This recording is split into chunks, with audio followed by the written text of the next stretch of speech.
Welcome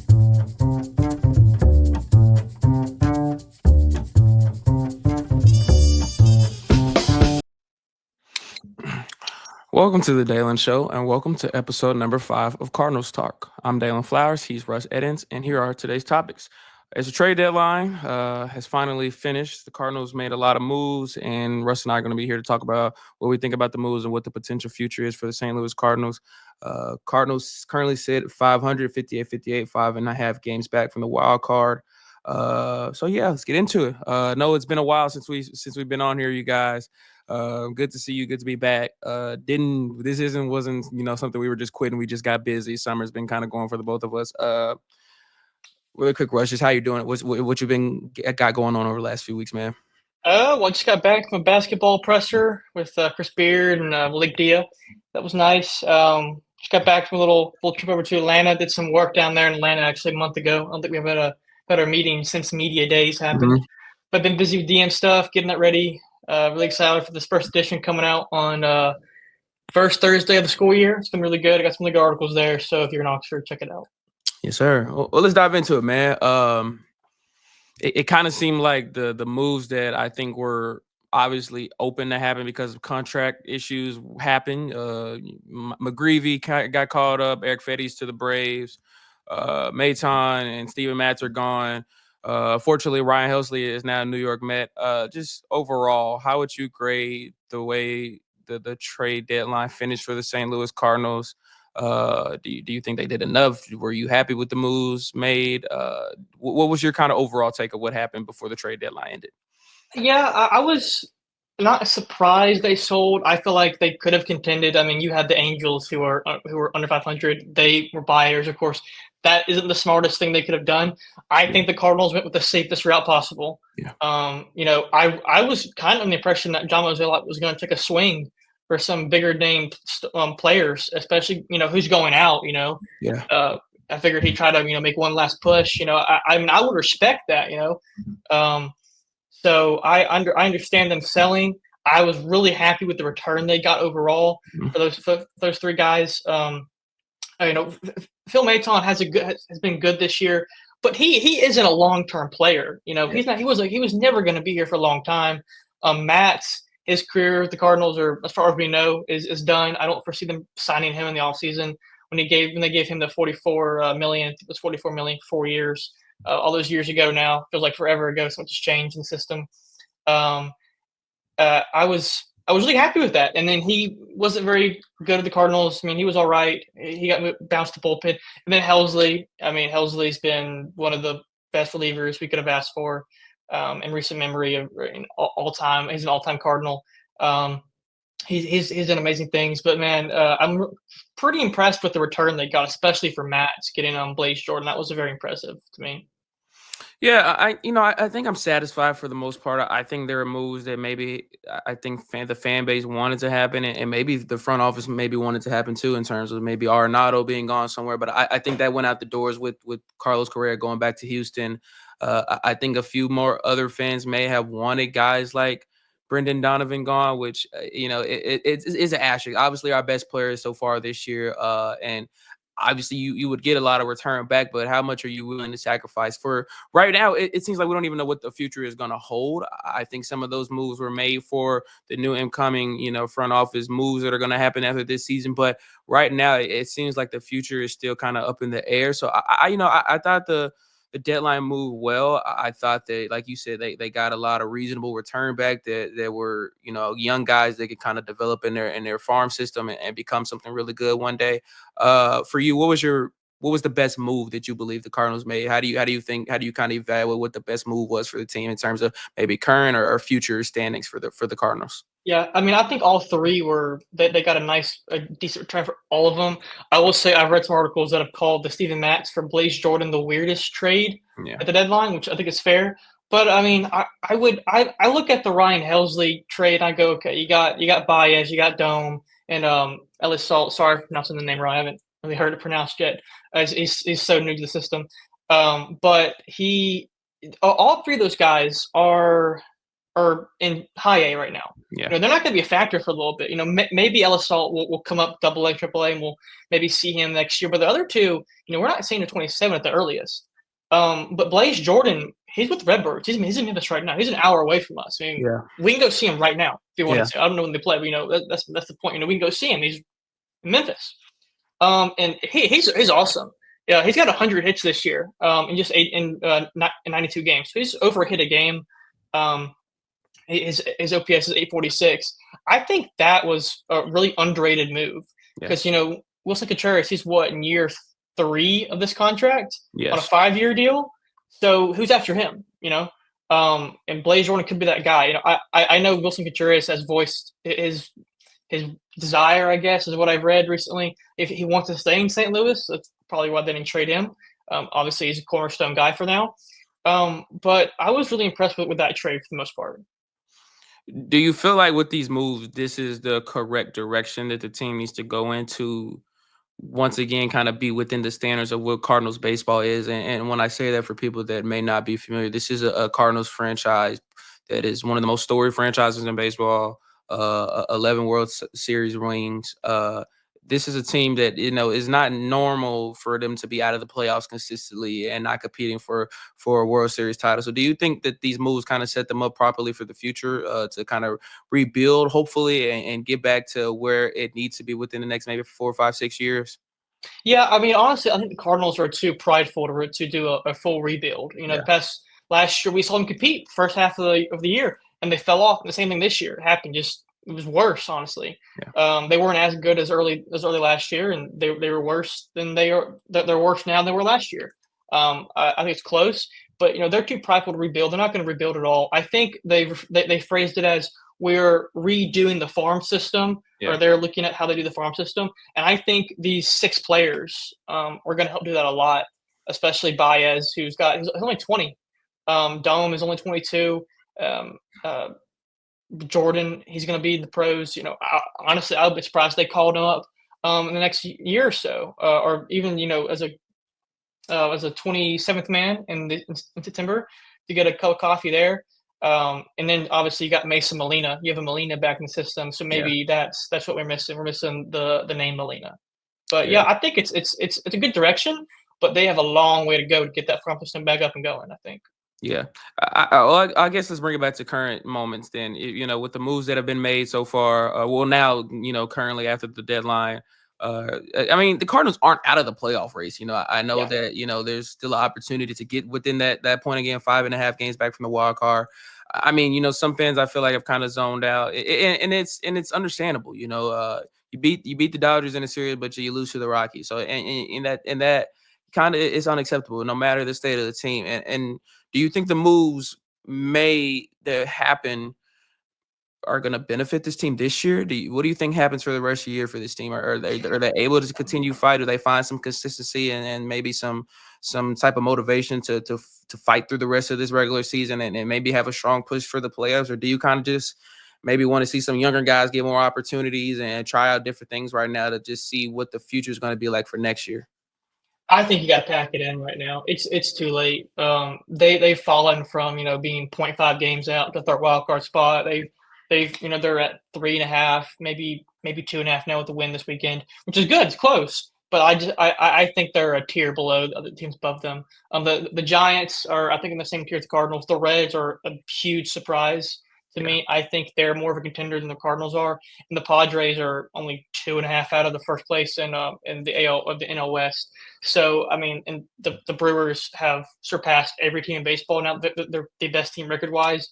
The Cubs are right up there with them. I think it's time you call some young guys up. You let them play. Michael McGreevy, I'm glad he's up. You've made room in the bullpen for a guy like Gordon Graceffo, who's drafted as a starter. But maybe you push him to the pen. That way he can just he won't have to stretch himself. He won't have to stretch himself. He won't have to stretch himself out so much. He can just go 2-3 innings. But the offense is the problem. It's the pitching. So I think you got to call up some young pitchers and let them eat and figure it out over the next 2 months because you still got 40, 50 games or 40 games left. A lot a lot of playing left for a mediocre ball club that's packing it in. But I mean, I don't think the mindset's there anymore. I think they're mentally they're in it for 26. Yeah, yeah, I agree with you. I think there are just so many constellations that are still going around. As much as I love Miles Michaelis, I know that contractually wise, the money he's getting paid, a move couldn't be made for him, no matter how Hmm. good or bad he's obviously been playing. But I think the mindset of these players is still great, but like you said, it is kind of just time to pack it in. I think that within the way the situation has kind of unfolded over the last 2 months. And I remember when we were going on, I think episode 2 or 3, we were just kind of specifying how important the month of June was. And it seems like from that moment on, things have just kind of fallen apart. And I think if that moment happened with those players that were still on this team, then it probably is going to continue to happen. I just think there's a lot of inconsistency right now within the franchise. And I think that maybe those moves may help it. But at the same time, you don't know because now you're going into with a lot of people that don't have a true identity in the league. So I don't know. I think that there's moments to be happen. Cubbies series starts tomorrow night, I believe, in St. Louis. They have opportunity to go out there and showcase if they can compete or not. I don't know. I think that they have these moments and then they have these moments where it's like, okay, then what are we watching? So I don't know what to kind of showcase for the team right now.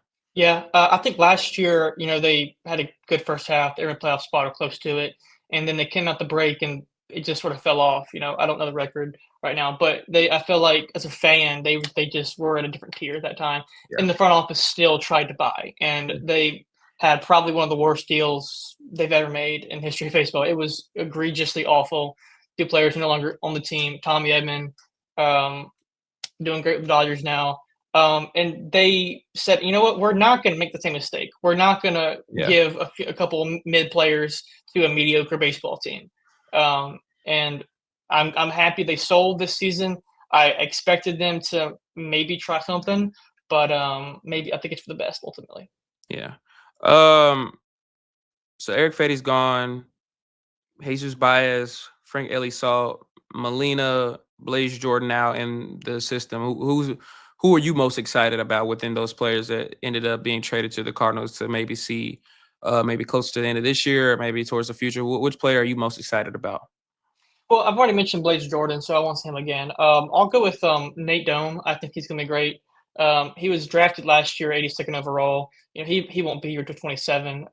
He's obviously still in high A right now, Yeah. but he's got 23 walks, 78 Ks this year, and 65 and 2/3 innings, and 18 starts. He's from Mississippi State as well, so he's Mhm. from my home state, not my home team, but from home state at least. As far as college goes, I'm excited to see him. I think I haven't really stat report on him yet, but the stats are there. Only 3-5 in the season. I'm not sure how good the Mets single A team is. But I look forward to watching him play the next few years. And he's number 15. He was number 14 in the Met system, slides down one, but it's just another pitcher. And, this team, you know, you might have 10 pitchers in your top 30 and only three of them pan out. So, maybe this guy, maybe he gets double A and he pushes a guy like Tink Hence to be better. He pushes some of the other top prospects to be better. But I think Dome's going to be a back the end kind of guy in a couple years. Yeah. Also the MLB draft has happened since we last got together. Just real quick, we obviously both have a history with Liam Doyle, and as much as we maybe dislike the guy for his college decisions, I think the Cardinals got a heck of a pitcher. Just evaluate him, his work, how you think he's going to be able to rise through the minor leagues over the next maybe year or two, and what do you think he's going to be able to bring to the Cardinals organization?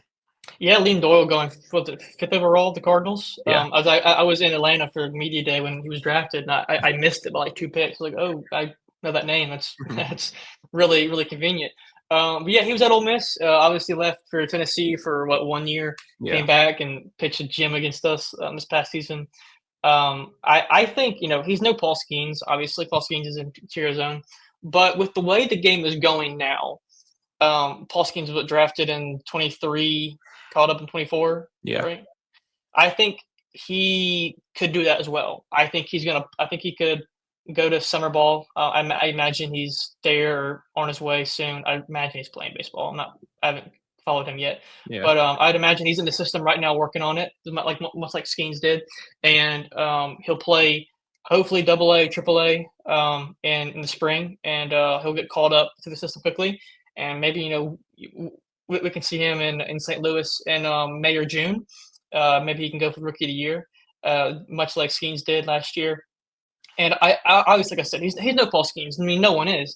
But I think we kind of have to hope that's a ceiling. I hope we have to say, hey, this guy could be, the equivalent for the Cardinals. He Yeah. could be that number one guy. And then then you're in a situation where, okay, now it's much easier to build a complete pitching staff.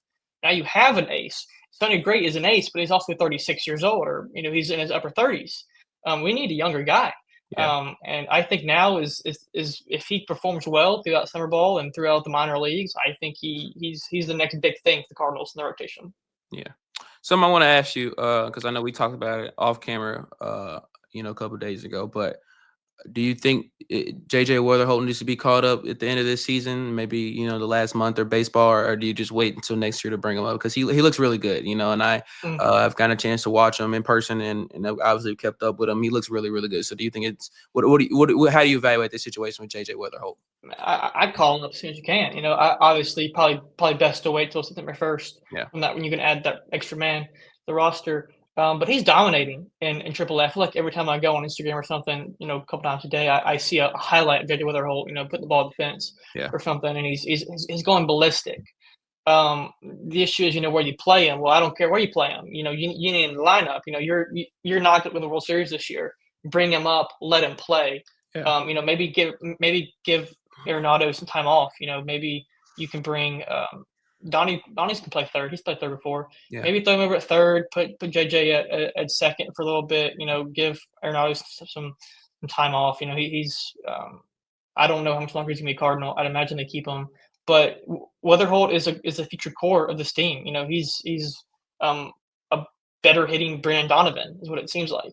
Who's a little less. He can't play as many positions, obviously, but I feel like he's got the pop, he's got the average. He can hit for average, he can hit for pop more than Donovan can. Yeah. So I think he's the next big thing. He's the next big bat in the lineup for sure. Yeah.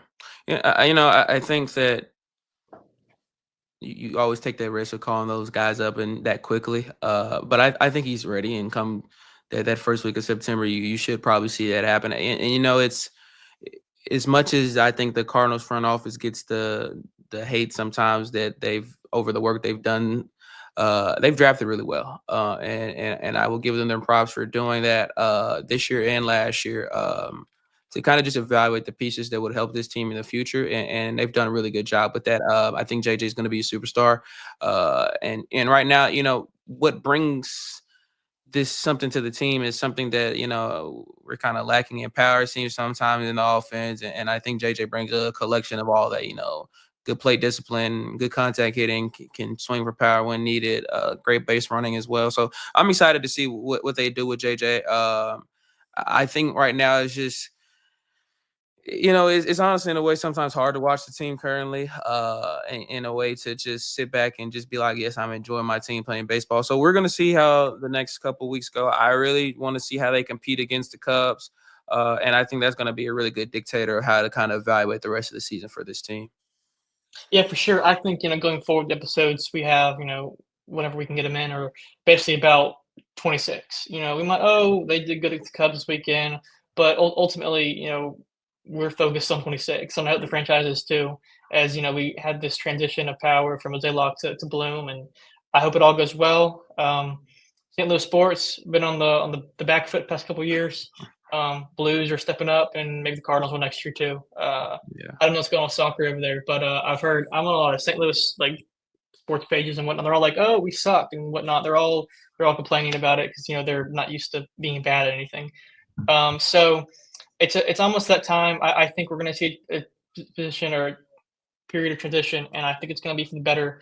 But man, the Cardinals fans have weathered this storm for a little too long now, I think, for their liking. So I'm glad we're making a change in leadership.